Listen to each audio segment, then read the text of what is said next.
hace un trabajo interior de ver en qué medida en el ciclo en cuestión ha respetado ese precepto, lo ha cumplido, ha sido fiel o se ha apartado con algún tipo de comportamiento.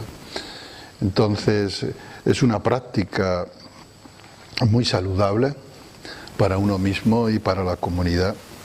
Y está estipulado en los Vinayas.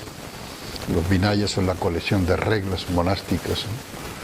Que si algún monje ha infringido un precepto grave y en la Patimokkha, en la reunión, no dice él mismo que ha cometido eso, porque eso es otra forma, una forma de confesión, es después de leer el precepto, si alguien siente que lo ha incumplido, que lo ha infringido, entonces lo expresa en voz alta delante de la comunidad y se confiesa de alguna manera delante de la comunidad.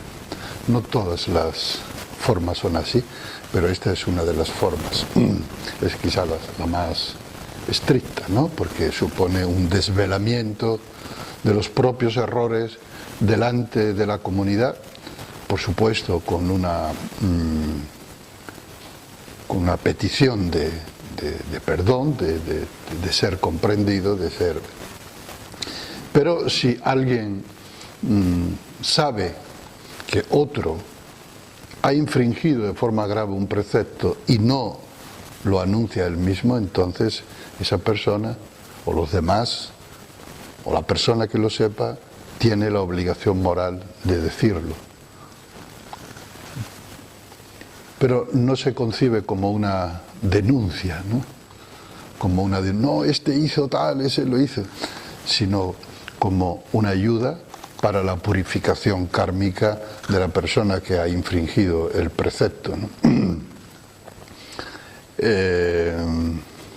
Porque el hecho de confesarlo, el hecho de sacarlo a la luz, es el inicio de la purificación de ese karma, de la superación de ese karma. Entonces, en ocasiones como esta, es necesario, o cuando nosotros hacemos las reuniones, los círculos de corazones semanales en el templo, y alguien no está cumpliendo con su responsabilidad, alguien no está haciendo lo que se espera de él, lo que se espera de su función y de su comportamiento, entonces es necesario para la comunidad que si esa persona no confiesa su error o no reconoce su error, otros indiquen ese error. Entonces, este precepto no es un pacto de silencio entre los que cometemos errores, en el sentido de decir, vale, de acuerdo, yo no hablo de tus errores y tú no hablas de los míos, ¿vale? De acuerdo, entonces ese es el principio de la corrupción política, de la corrupción de todo. Es decir, una corrupción tapa a otra corrupción. No es necesario sacar el error, pero es la actitud con la que se hace, no una actitud de denuncia. Como decía el maestro de Shimaru, en la educación, a la hora de abordar, de enjuiciar de alguna manera las acciones de otro, hay que tener en cuenta distintos factores. En primer lugar, hay que proteger y respetar siempre la naturaleza de Buda de esa persona, porque incluso el criminal más sanguinario tiene la naturaleza de Buda, es un Buda. Entonces, esto desde el punto de partida, respetar la esencia espiritual, proteger la esencia espiritual de esa persona. Después hay que tener en cuenta la intención y la acción y ver dónde ha estado el error.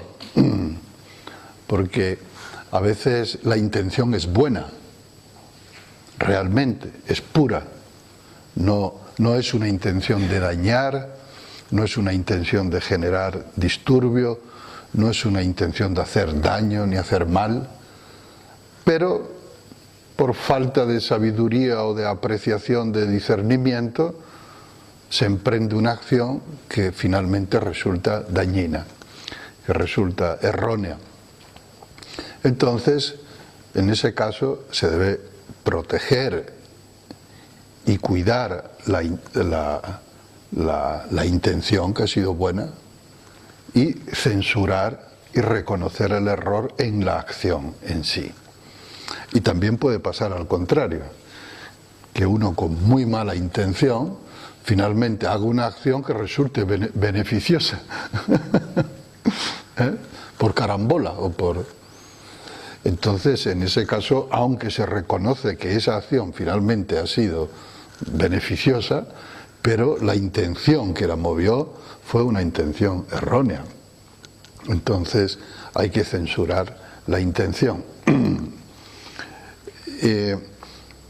Diciendo, no hablar de las faltas de los demás es en el sentido de no murmurar.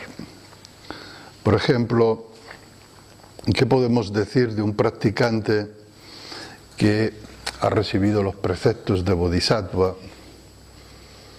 y que deja todo en su ciudad, deja su familia, y se viene a vivir al templo con la intención de quedarse a vivir en el templo? Es designado como tenzo titular durante la sesshin de verano y a mitad de la sesshin de verano se va, abandona su función sin decirle nada a nadie, ni a ningún responsable, ni al abad, ni... ¿Qué pensáis vosotros de esta acción? ¿Sería censurable? ¿Sería correcta? ¿Sería incorrecta?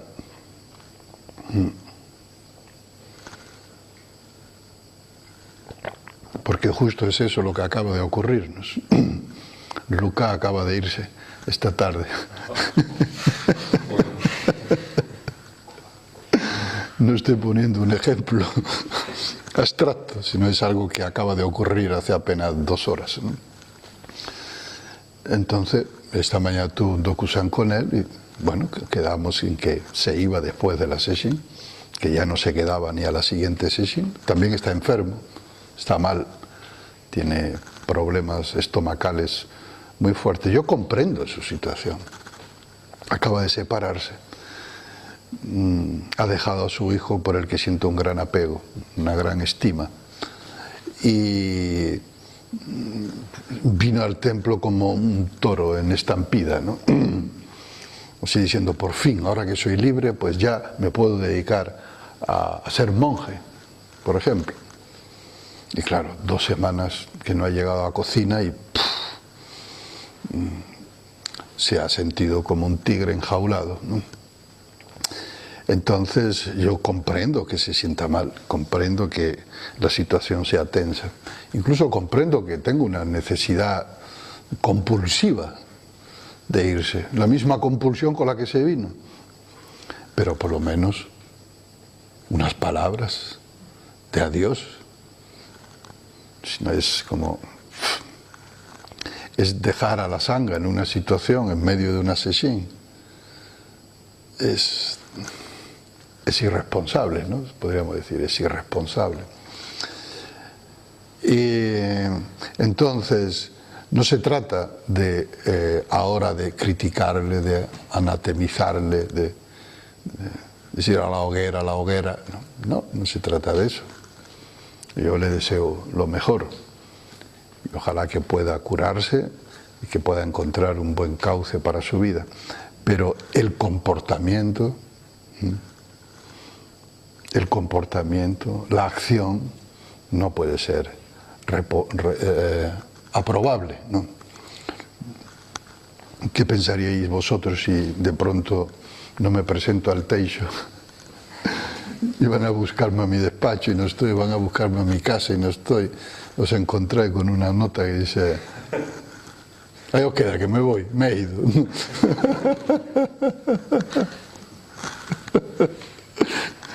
Eso diría, ¡wow! Vaya.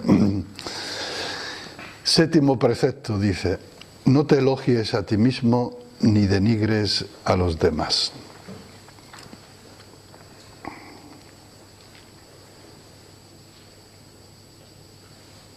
Tenemos que comprender a qué va destinado este precepto.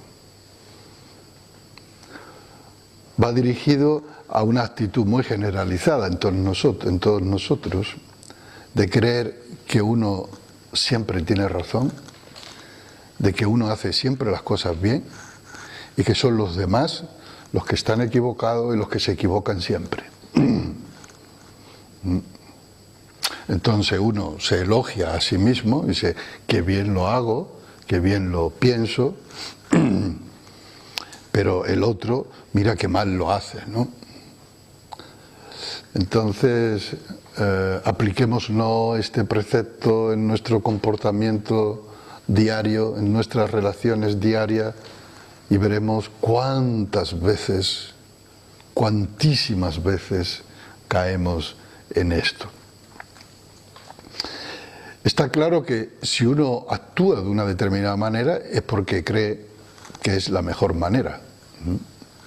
Porque si creyera que hay otra manera mejor, pues seguiría esa. Entonces es inevitable creer que lo que uno hace es lo mejor que uno puede hacer en cada momento. Y que desde ese punto de vista uno pueda considerar que otro está actuando equivocadamente. Esto es posible. Pero a partir de ahí, elogiarse a sí mismo y denigrar al otro es algo que no es en absoluto necesario. Yo creo que esto es lo mejor y por lo tanto es lo que hago. Tú crees que lo mejor es hacer eso, yo creo que estás equivocado, pero bueno, allá tú, con tu vida y con tu cosa, ¿no? Y eso no significa ensalzarse a sí mismo y hundir al otro, sino que cada uno actúe de acuerdo a su propia conciencia. Y al finalmente, como dice el Shodoka, ¿quién tiene razón? ¿Y quién va en sentido contrario? Y el maestro Yoka Daishi responde: ni siquiera el cielo lo sabe. ¿No? En términos absolutos. Porque nosotros decimos allá arriba, pero eso es una convención, ¿no? Allá arriba puede ser ahí, cuando salimos de nuestra esfera humana, porque el planeta flota en el universo. Una vez que está en el universo, ¿dónde es arriba y dónde es abajo? ¿Dónde es la izquierda y dónde es la derecha? No hay arriba ni abajo, hay un espacio ilimitado e infinito. Arriba y abajo es con respecto a qué. Es relativo, es siempre relativo a algo. El vaso está arriba del suelo, pero el corcho está arriba de la corteza terrestre. Pero todo está debajo de la bóveda celeste, por lo menos de esta parte de aquí. Ahora que estamos en este hemisferio, pero los que están en el otro hemisferio, en el hemisferio sur, cuando ellos dicen arriba, señalan para allá abajo. Entonces uno dice que arriba es allí, otro dice que arriba es allí. ¿Eh? ¿Lo de qué? Mira, para arriba. De lo que Ya.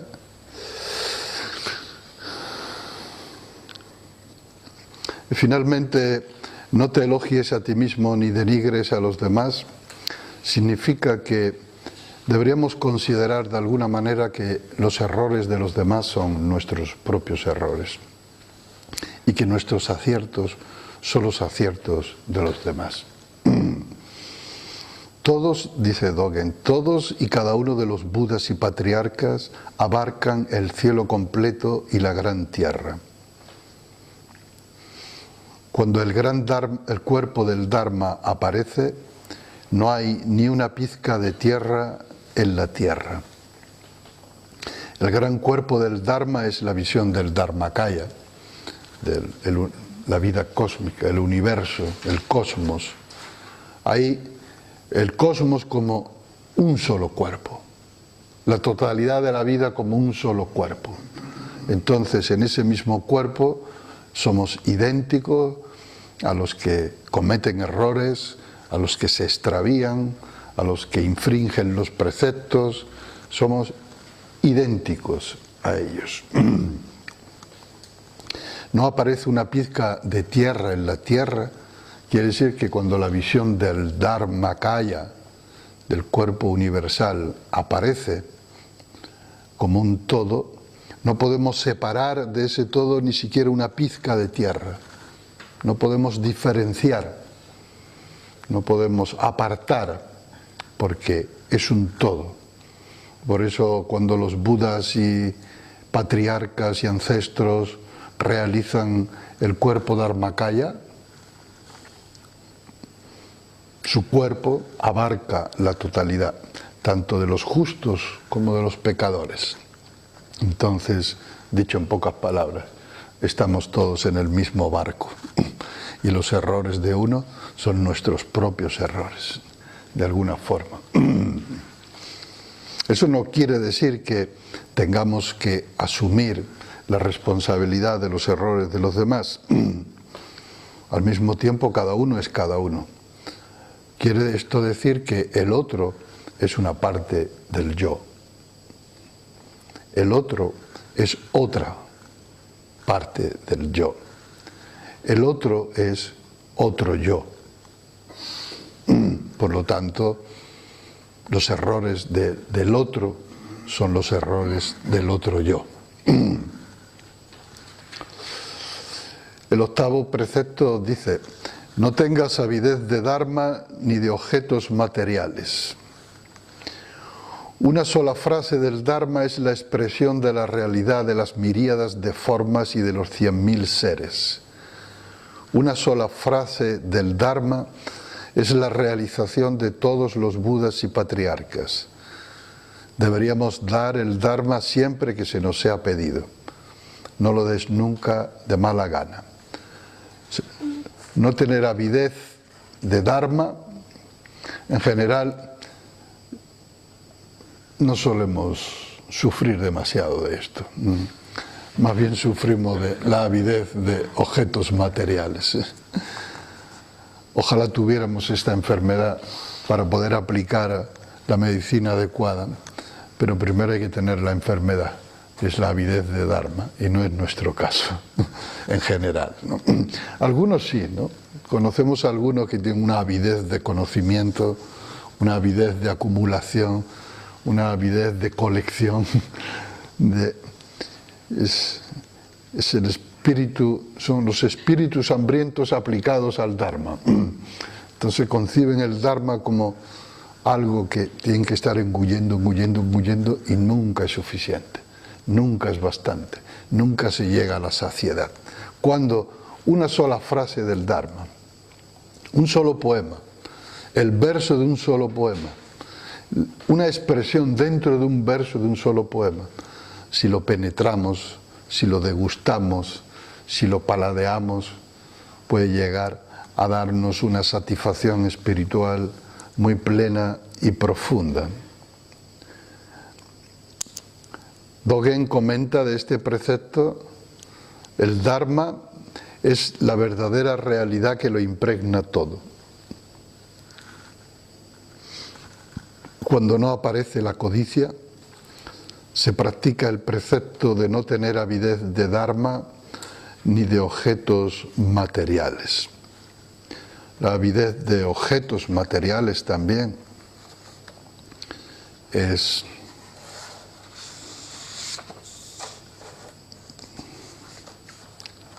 inmoral, es antiética.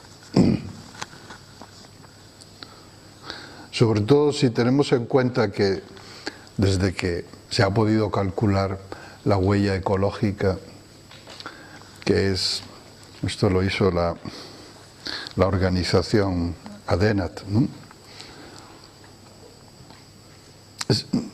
Simbólicamente es la cantidad de hectáreas de tierra, de la tierra que hay en la tierra, que una persona necesita para satisfacer sus necesidades, ¿no?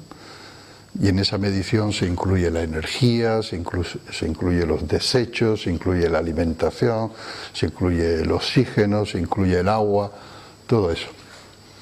Pues se ha calculado que, según las hectáreas que tiene el planeta, sobre todo las fértiles y cultivables, y dado el número de seres humanos que habitamos, me parece que la media es 1,5 por ahí, ¿no?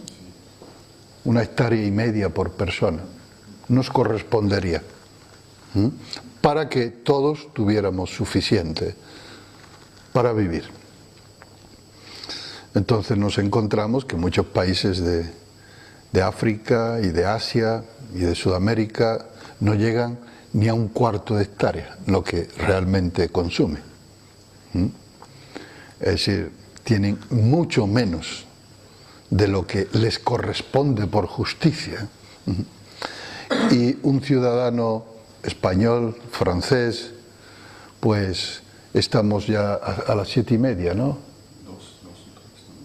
2 o 3 hectáreas. No, más. Estamos consumiendo más nosotros. Y los Estados Unidos y Japón me parece que 4 o 5 hectáreas por persona. Esto en total lo que da es que ya hoy día necesitamos 3 planetas para satisfacer el consumo que está habiendo ahora, 3 planetas, y solamente hay uno. ¿Cómo se explica esto? Pues muy sencillo. Unos están consumiendo más de lo que le corresponde y debido a eso otros no pueden consumir ni siquiera lo que necesitan. Unos están consumiendo más allá de las necesidades y otros no llegan ni siquiera a satisfacer sus necesidades. Detrás de esta injusticia, de este desequilibrio, está la avidez de objetos materiales, de todo tipo. Entonces, reducir esa avidez, reducirla adoptando un modo de vida ético, una simplicidad voluntaria, forma parte de nuestra vida como bodhisattvas. Es un imperativo moral y además es un imperativo de supervivencia de la especie.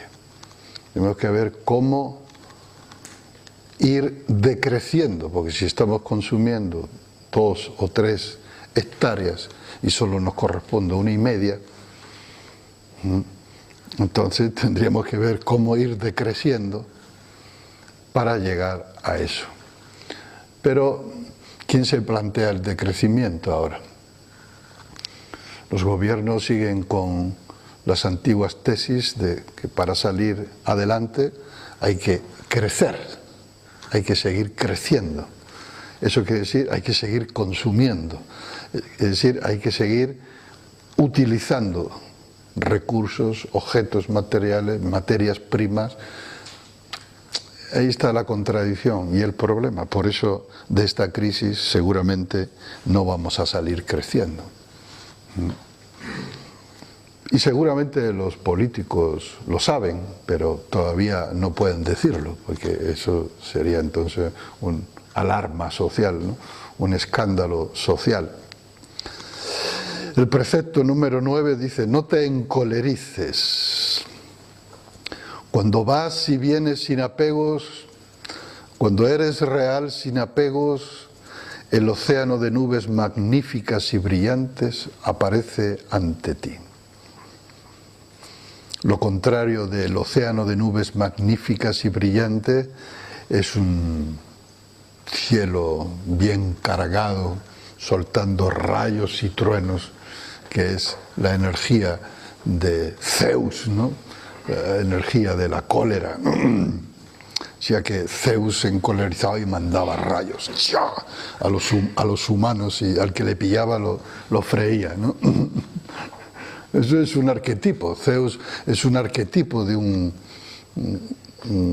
impulso de nuestra propia mente, ¿no? ¿Quién no ha mandado rayos de cóleras a diestra y a siniestra?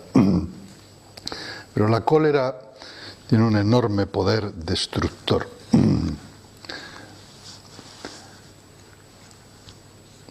Lo que se ha construido durante muchos años, con mucha paciencia, con mucha dedicación, es destruido en un instante de cólera. Que destruir es muy fácil, construir es mucho más difícil. Fijaos en las ciudades, por ejemplo, con sus calles, su sistema de alcantarillado, la red de metros, de autobuses, los tubos, el agua, la electricidad, el tiempo que cuesta construir todo eso. Pues cuando llega una guerra, ahora por ejemplo como en Siria, antes era Libia, ahora es Siria, en Alepo en concreto, pues en estas semanas están destruyendo entre los dos bandos, ¿no?, la ciudad. Ya hay escasez, ya no se puede encontrar alimento, el agua ya no funciona. Y claro, los combatientes lo hacen llevados por su cólera, cada uno por su ira, cada uno creyendo que la razón está de su parte, cada uno creyendo que su cólera es santa. Bush creía que su cólera para atacar a quien quisiera era justificada y era santa. El Bin Laden pensaba también que su cólera para asesinar y atacar y destruir era santa. Todo el mundo cree que tiene la razón. Todo el mundo cree que Dios está de su parte, sea cual sea el Dios, ¿no? Pero lo que de verdad cuenta es que la cólera es una de las grandes fuerzas destructoras, mucho más que la bomba atómica, porque hay que tener mucha cólera para apretar el botón. Después el daño que hace la bomba es tremendo, pero es que alguien tiene que apretar el botón, alguien tiene que dar la orden, alguien acciona el mecanismo, ¿no? Las bombas no estallan ellas solas, sino que es la cólera humana la que acciona el poder de la destrucción de las bombas. Y eso así a escala internacional, pero en nuestra vida cotidiana, en nuestras relaciones, la cólera es igualmente destructiva y no tiene ningún beneficio, porque si tuviera algún beneficio,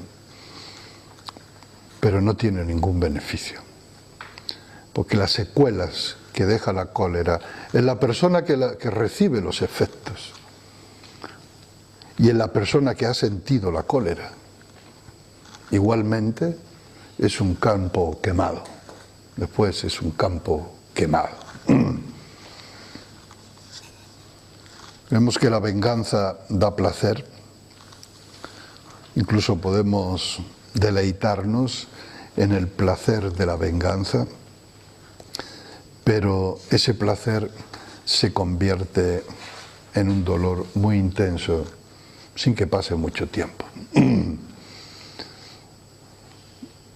Es decir, repito, no estamos hablando del bien y del mal como valores absolutos. Los preceptos de Bodhisattva no nos dicen, niños, sed buenos, niñas, portaos bien. No es eso. Estamos hablando de karma. Estamos hablando de leyes para funcionar en el mundo del karma. Es como aprender a conducir un coche. Hay códigos, hay reglas que hay que respetar, porque si no, no salimos de la carretera, chocamos con otro, creamos un follón de 1000 demonios. Algunos hacen eso, conducen en dirección contraria. Entonces, no es que conducir por la derecha sea lo bueno y conducir por la izquierda sea lo malo, desde un punto de vista absoluto, ¿no? Pues si vamos a Inglaterra, tenemos que conducir por la izquierda, y allí es bueno. Y si los ingleses vienen aquí, tienen que conducir por la derecha. O sea, la cosa no está en el bien absoluto, está en fluir por las carreteras. Como decía en El Salvador, el Código de Salvador solamente tiene 2 reglas, el Código de Circulación. Una, que no te vea ningún policía, y la otra, procura no chocarte con nadie. A partir de ahí puedes hacer lo que quieras. Y funciona, más o menos. Y funciona. Y funciona.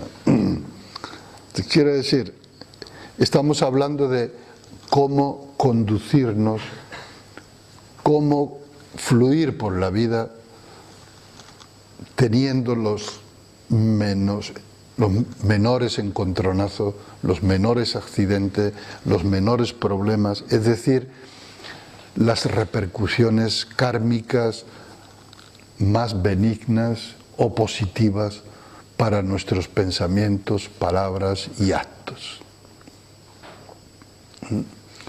Entonces, de eso se trata.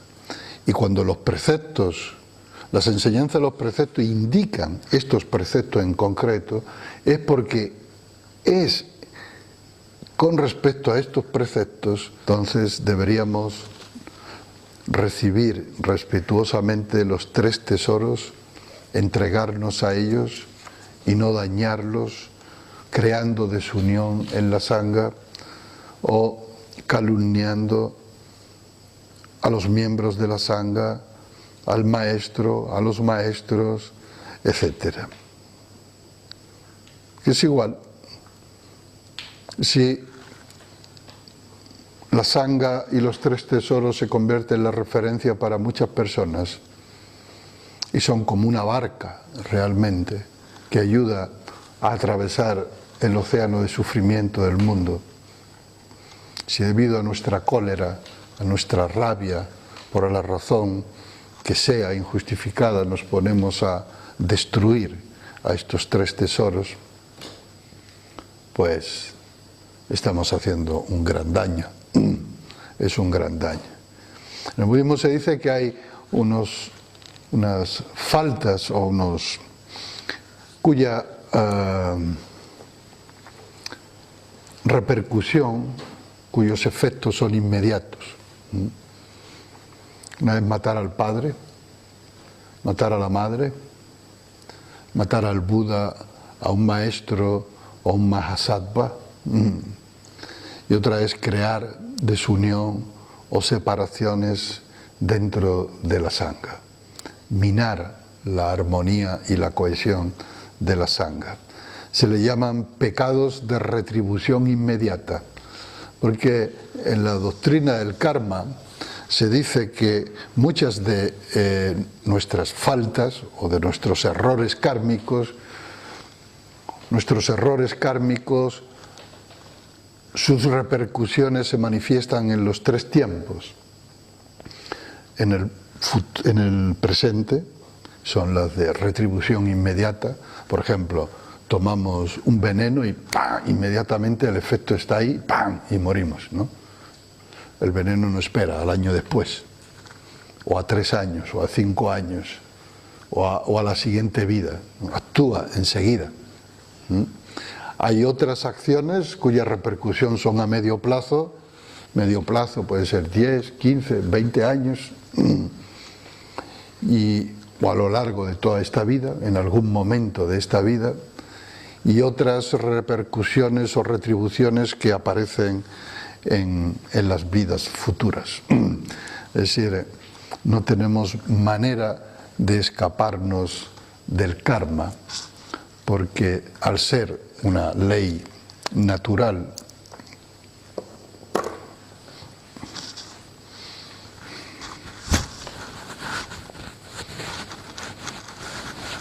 continúa su acción incluso más allá de la desaparición del cuerpo físico de la persona que lo ha creado, que ha creado esa acción. ¿Podéis entender esto? Así que estos son someramente los 10 preceptos. Por supuesto que cada precepto requiere una mayor profundización.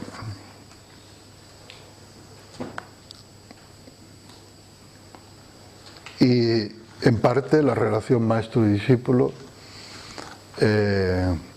tiene como tarea el ir clarificando el sentido de estos preceptos a lo largo de la práctica. Dado que la realidad es tan compleja, no se puede reducir el comportamiento de una persona, de una vida, en una serie de palabras o de enunciados rígidos, ¿no?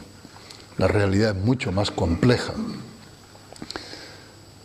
Por eso los preceptos requieren siempre de la sabiduría para ser comprendidos, para ser interpretados y sobre todo para ser experimentado como forma de comportamiento en la vida cotidiana. Y la sabiduría es el discernimiento, es decir, la capacidad de comprender las circunstancias de un momento dado, que además son siempre cambiantes de un momento para otro. Entonces, no debemos tomarlo como un moralismo puritano estricto, sino como fuentes o focos de orientación que debemos ir clarificando cada vez más. Ya mañana vamos a ver cómo finalmente el Dharma del Buda se apoya en 3 pilares que son Sila, los preceptos, Samadhi, la práctica de la absorción en Zazen, y Prajna, que es el discernimiento, la sabiduría penetrante. Entonces, son las 3 patas que se apoyan mutuamente. Mañana lo vamos a ver con más detalle. Entonces, la sabiduría debe ser aplicada a los preceptos. La práctica de los preceptos nos permite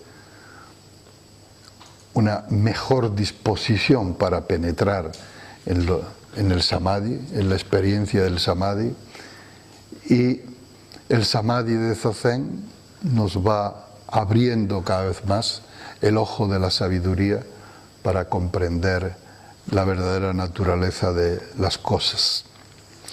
Estos días he estado todo el tiempo hablando y no he dejado ningún momento para coloquio. Entonces creo que ahora vamos a dedicar un tiempo por si alguien tiene alguna pregunta.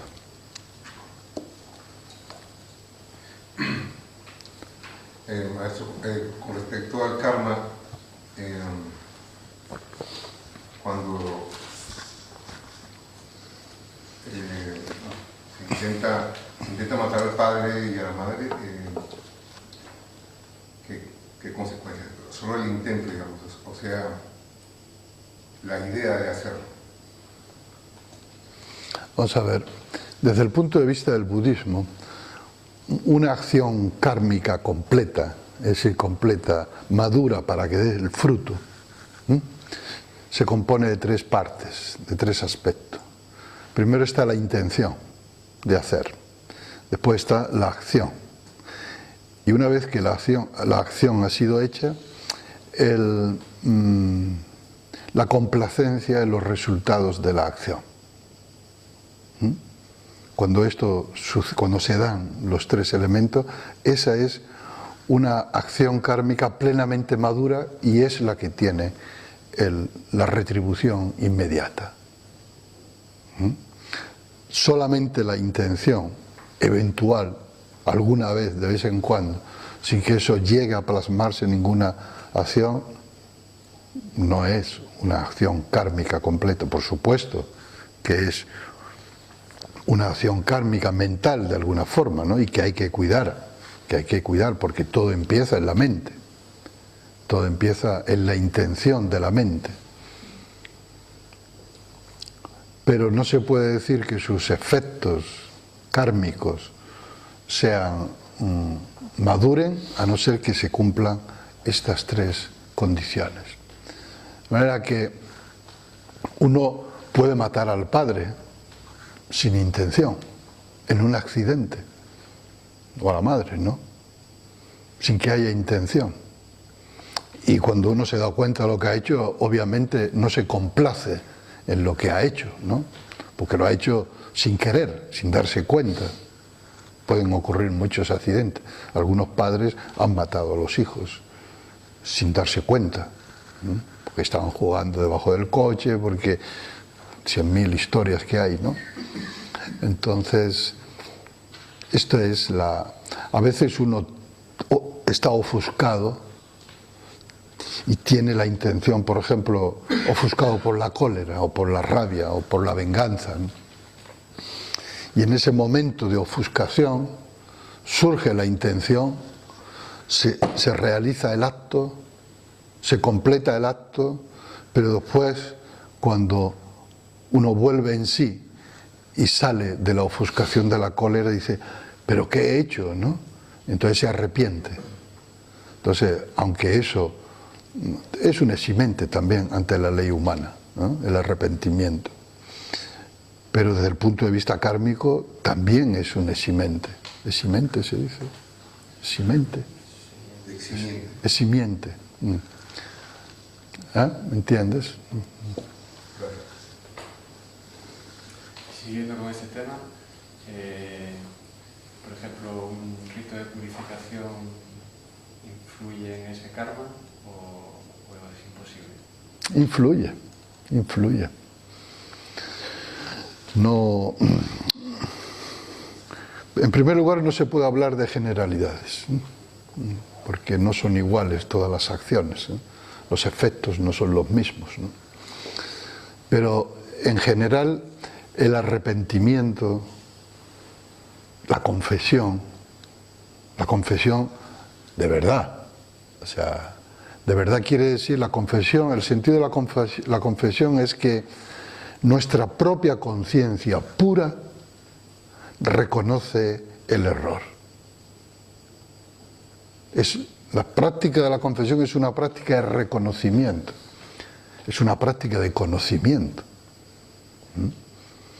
No es solo una práctica moral, de decir, he hecho mal, entonces reconozco que he hecho mal, y si reconozco que he hecho mal, la penitencia es menor, con lo cual, no es ese juego. Está más allá del juego humano. Entonces, cuando la conciencia reconoce claramente el error y a partir de ese reconocimiento surge una determinación de no volver a cometer ese error, pues la repercusión kármica se reduce en la propia conciencia y en los demás.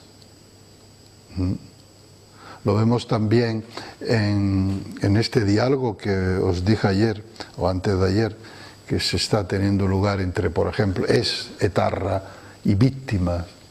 Y a veces el etarra que puso la bomba, arrepentido, porque claro, el arrepentimiento es fundamental, ¿no? Si no, va a ver a una de las víctimas para reconocer que fue un error, que se arrepiente de ese error y que siente mucho y lamenta mucho las repercusiones que eso tuvo en la vida de la víctima, de su familia, etcétera, etcétera.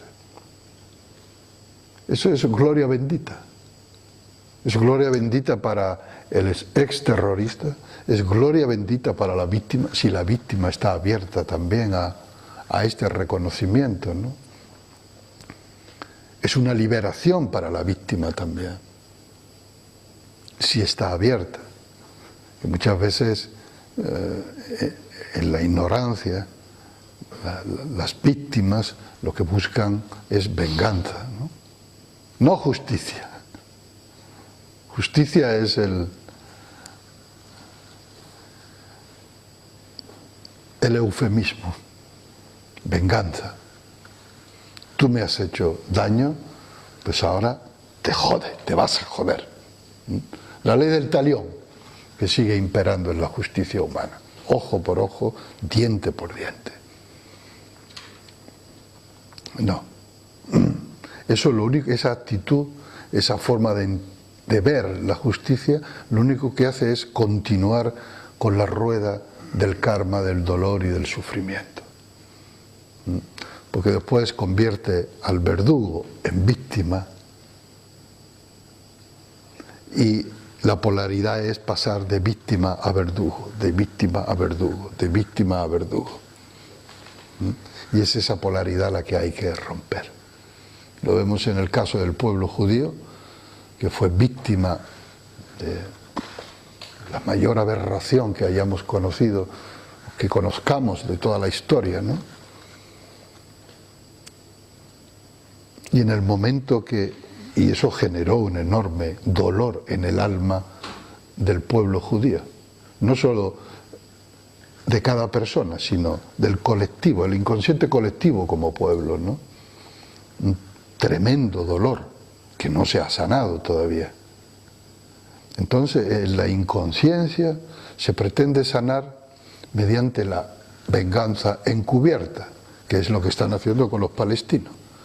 Se han convertido en verdugos y han cogido otro chivo expiatorio. Además, la expresión chivo expiatorio viene de su cultura, de las culturas del Antiguo Testamento, de la Biblia. La costumbre de coger un carnero sacrificial y matarlo ofreciéndoselo al Dios, que es una forma de exorcizar el detritus emocional de los seres humanos, que no saben qué hacer con esas emociones negativas y aflictivas, y tienen que matar a alguien, aunque sea ritualmente, para aliviar esa presión, ¿no? Pero después cambias el chivo expiatorio y pones a un pueblo entero, sigue siendo el mismo rito, el mismo sacrificio. Alguien tiene que morir. A mí me han jodido, o sea, al principio es, a mí me han jodido y alguien tiene que morir. Alguien tiene que pagar. ¿Quién? A ver, ¿quién hay por ahí? Tú. Ese es el chivo expiatorio. Se van allí, a ver, ¿quién hay aquí? Palestinos, estos, pues estos van a pagar. Y eso es lo que siguen haciendo, sistemáticamente. Ahora, vete a saber si las tuercas cambiaran, si las tornas cambiaran, si el imperio americano que apoya a los israelíes se hundiera completamente, si la maquinaria militar israelí se quedara oxidada y ahora China, por ejemplo, emerge como potencia y decide apoyar a los palestinos, y de pronto son los palestinos los que tienen un ejército que no me vea, ¿qué pasaría seguramente? Porque se convertirían en verdugos de los israelitas. Es la historia. Entonces, volviendo al origen de la pregunta. No, pero está relacionado, tiene que ver, no es divagación. El reconocimiento del error y la no complacencia con el resultado es un karma que contrarresta, es un karma positivo que contrarresta y disminuye el karma negativo creado previamente. ¿Alguna otra pregunta?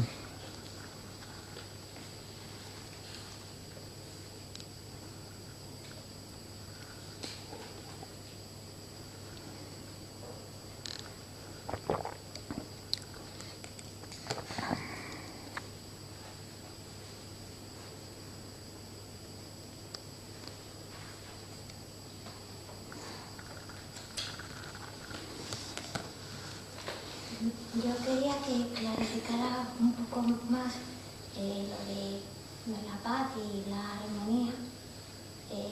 Habló ayer de la Sangha como la comunidad de todas aquellas personas que buscan la paz, ¿no? Si llevamos esa idea al mundo de hoy, lo que nos encontramos es que en general las relaciones humanas son de contradicción y de lucha. Hay una serie de intereses, una gente que está intentando que otra gente haga determinadas cosas, o está intentando imponer sus propios deseos. Es inevitable, desde el punto de vista de alguien que quiere otro modelo de sociedad, otro modelo de convivencia, entrar en lucha con determinados planteamientos. ¿Dónde encaja el tema de la paz y la armonía en una sociedad? No, y ya no solo lo hablo globalmente, porque donde hay un grupo humano siempre hay ese tira y afloja entre yo quiero, yo espero, yo quiero que tú hagas, yo pienso que esto otro es mejor. Hay que luchar armoniosamente. Y no es un juego de palabras.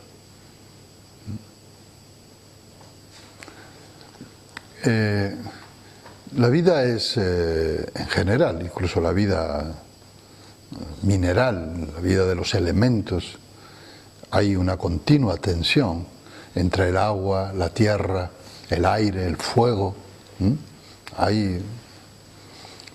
Podríamos decir que hay una lucha, pero no es una lucha en el sentido humano, porque el fuego no tiene nada contra el agua y el agua no tiene nada contra la tierra. Sin embargo, el mar, vaya azotes que le da, toma ya, y la va pulverizando, incluso le hace polvo, literalmente, ¿no?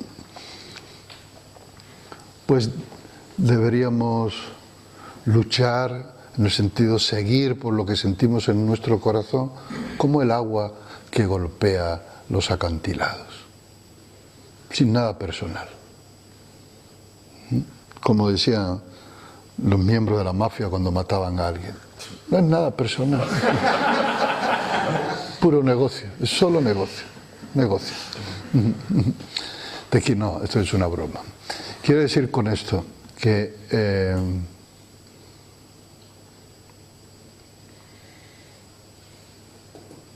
a veces hay que luchar para restaurar la armonía. Porque lo que está pasando ahora, en concreto socialmente, están rompiendo la armonía social. Están rompiendo el tejido social. Entonces, hacer algo para evitar eso es trabajar por la armonía del tejido social.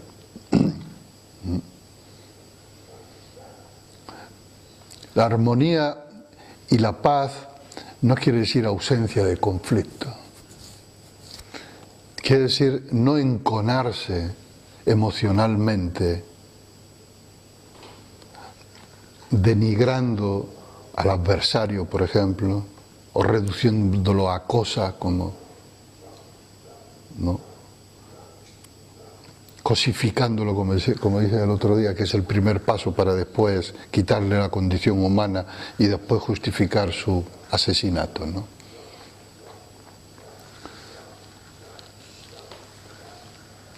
Se puede luchar con integridad. Se puede luchar no contra las personas, sino contra las ideas. Eso se ha confundido muchas veces. En vez de luchar contra la idea, luchamos contra las personas. Entonces al que tiene esa idea lo matamos. En vez de encontrar una relación dialéctica con esas ideas. ¿Entiendes? Lo importante es conservar en la medida de lo posible la ecuanimidad, la compasión, los cuatro inconmensurables, pero aún así luchar. Gandhi luchó, ¿sí o no? luchó, no mató a nadie. No mató a nadie.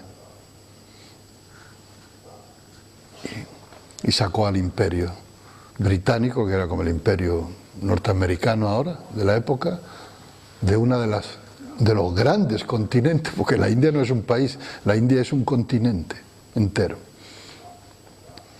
Entonces ahí hay un modelo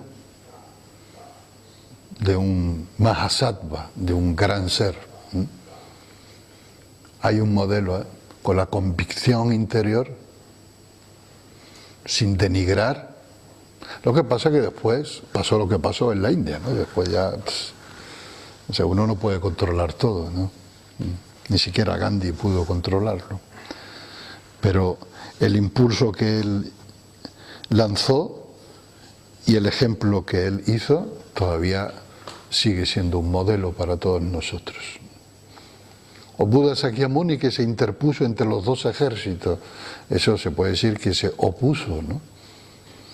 Se opuso a esa guerra y a ese combate, y se interpuso con sus discípulos, no una sola vez, en varias ocasiones, aunque no siempre consiguió parar la guerra. Alguna vez lo consiguió, pero no todas. Entonces,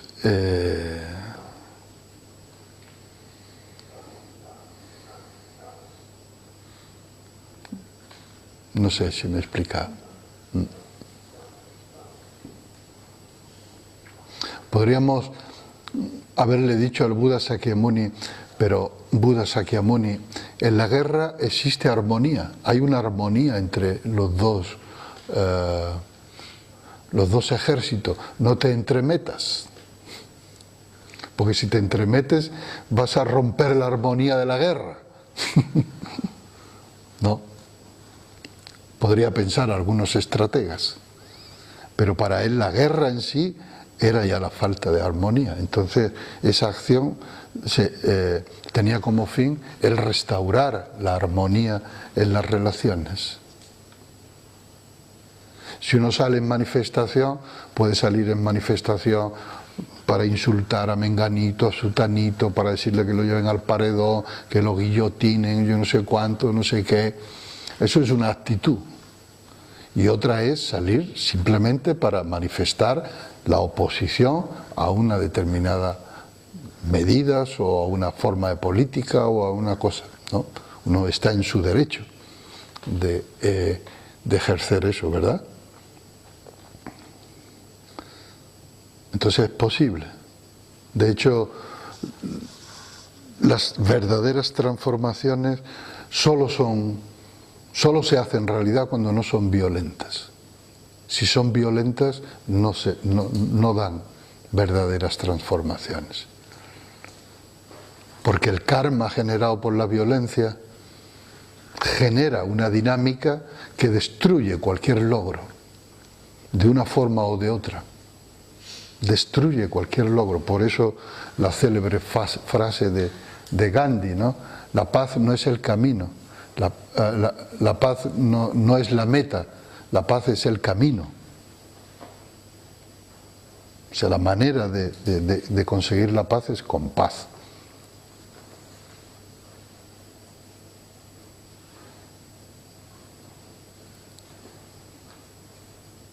Con la que se hace, no una actitud de denuncia.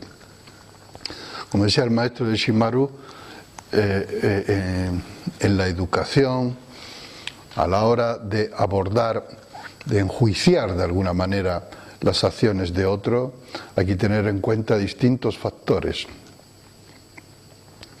En primer lugar, hay que proteger y respetar siempre la naturaleza de Buda de esa persona, porque incluso el criminal más sanguinario tiene la naturaleza de Buda, es un Buda.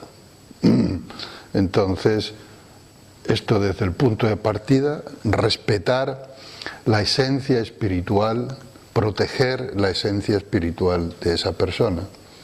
Después hay que tener en cuenta la intención y la acción y ver dónde ha estado el error. porque a veces la intención es buena, realmente, es pura, no es una intención de dañar, no es una intención de generar disturbio, no es una intención de hacer daño ni hacer mal, pero por falta de sabiduría o de apreciación, de discernimiento, se emprende una acción que finalmente resulta dañina, que resulta errónea. Entonces, en ese caso, se debe proteger y cuidar la intención que ha sido buena y censurar y reconocer el error en la acción en sí. Y también puede pasar al contrario, que uno con muy mala intención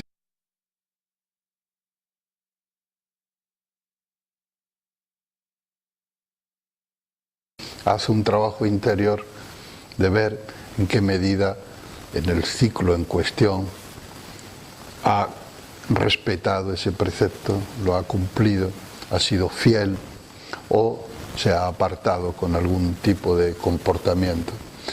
Entonces, es una práctica muy saludable para uno mismo y para la comunidad. Y está estipulado en los Vinayas. Los Vinayas son la colección de reglas monásticas, ¿no?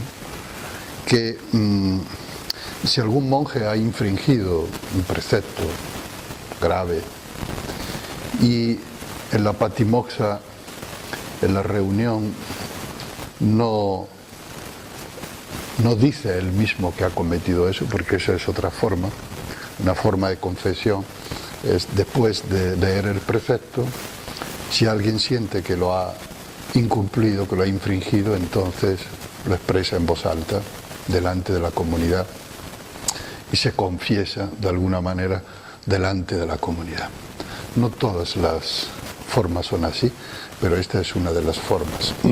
Es quizá la más estricta, ¿no? Porque supone un desvelamiento de los propios errores delante de la comunidad, por supuesto con una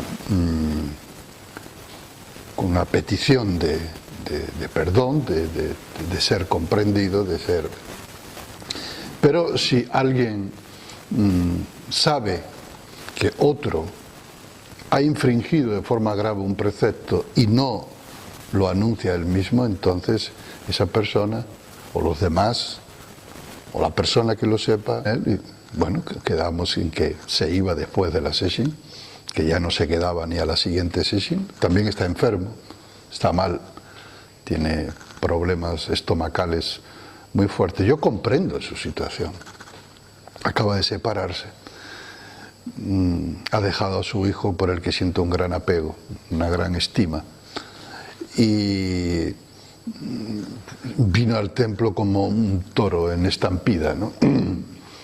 Así diciendo, por fin, ahora que soy libre, pues ya me puedo dedicar a ser monje, por ejemplo. Y claro, 2 semanas que no ha llegado a la cocina y se ha sentido como un tigre enjaulado, ¿no? Entonces yo comprendo que se sienta mal, comprendo que la situación sea tensa, incluso comprendo que tenga una necesidad compulsiva de irse, la misma compulsión con la que se vino, pero por lo menos unas palabras de adiós. Es como... es dejar a la sanga en una situación en medio de una sesión. Es irresponsable, ¿no? Podríamos decir, es irresponsable.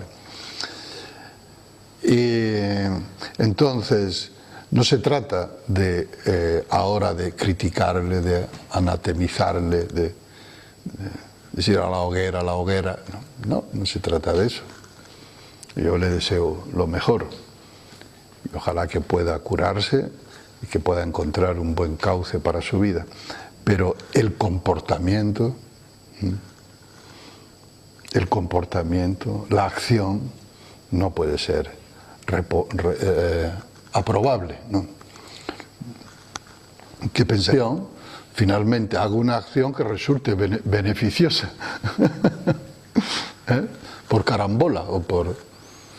Entonces, en ese caso, aunque se reconoce que esa acción finalmente ha sido beneficiosa, pero la intención que la movió fue una intención errónea. Entonces, hay que censurar la intención. Diciendo, no hablar de las faltas de los demás es en el sentido de no murmurar.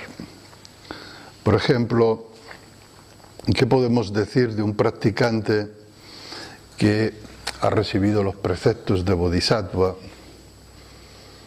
y que deja todo en su ciudad, deja su familia, y se viene a vivir al templo con la intención de quedarse a vivir en el templo? Es designado como tenzo titular durante la sesshin de verano y a mitad de la sesshin de verano se va, abandona su función sin decirle nada a nadie, ni a ningún responsable, ni al abad, ni... ¿Qué pensáis vosotros de esta acción? ¿Sería censurable? ¿Sería correcta? ¿Sería incorrecta?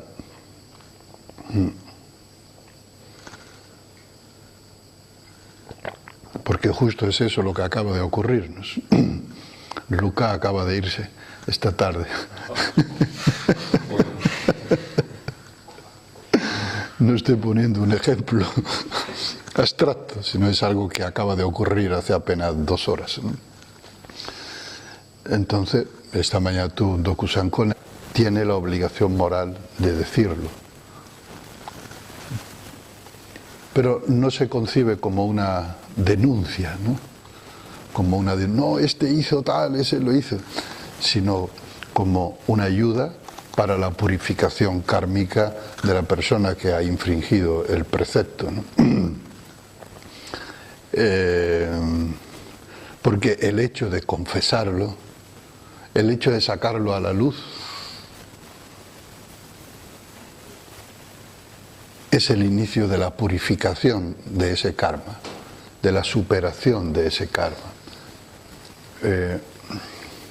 Entonces, en ocasiones como esta, es necesario, o cuando nosotros hacemos las reuniones, los círculos de corazones semanales en el templo, y alguien no está cumpliendo con su responsabilidad, alguien no está haciendo lo que se espera de él, lo que se espera de su función y de su comportamiento, entonces es necesario para la comunidad que si esa persona no confiesa su error o no reconoce su error, otros indiquen ese error.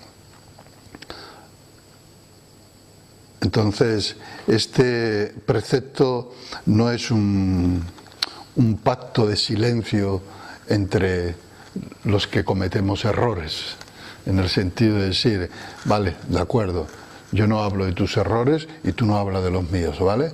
De acuerdo, entonces ese es el principio de la corrupción política, de la corrupción de todo. Es decir, una corrupción tapa a otra corrupción. No es necesario sacar el error, pero es la actitud